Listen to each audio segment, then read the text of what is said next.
Now, why don't we talk about multiplying? Since we've already done addition and subtraction, when you multiply integers, you could show multiplication on a number line. Why don't we take a look at what multiplication looks like on a number line?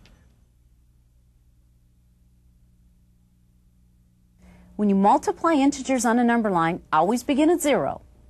It's helpful to think of multiplication as repeated addition.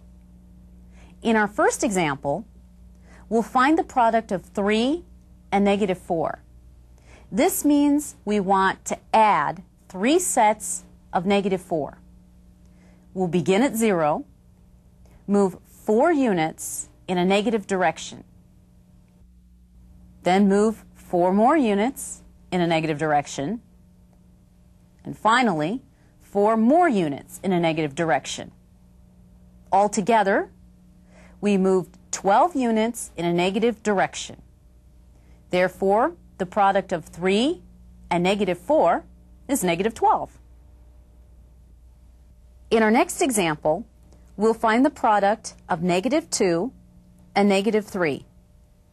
We want negative 2 sets of negative 3. Now that means the opposite of 2 sets of negative 3. So let's begin at 0. Now remember, we want the opposite of 2 sets of negative 3. So let's change negative to positive. Then move 3 units in a positive direction. From here, we'll move 3 more units in a positive direction. As a result, we end at 6.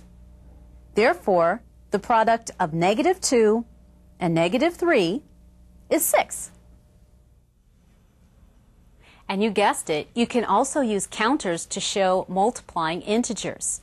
Watch as we do a couple examples for you. First, we're going to find the product of negative 5 and negative 3. Now, since one meaning of a negative sign is the opposite of, negative 5 multiplied by negative 3 actually means to remove 5 sets of 3 negative counters.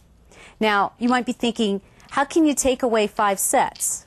Well, first we need 5 sets. We need 5 sets of 3. So why don't you guys help me and let's put on 5 sets of 3 positive and negative integers here, or 0 pairs. So here's 1.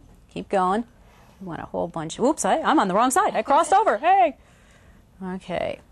So we have 5 0 pairs basically of 3, right?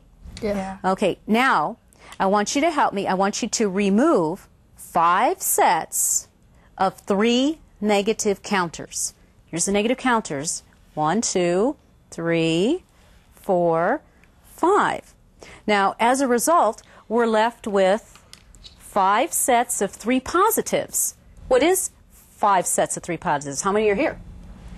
3, 6, 9, 12, 15. And they're positive, right? Yeah. So the product of negative 5 and negative 3 is positive 15. Okay? Now, we're going to do one more example. And in this example, we're going to find the product of 5 and negative 2. Now, here, let me get these out of the way. Now, what I really want to show are 5 sets of negative 2.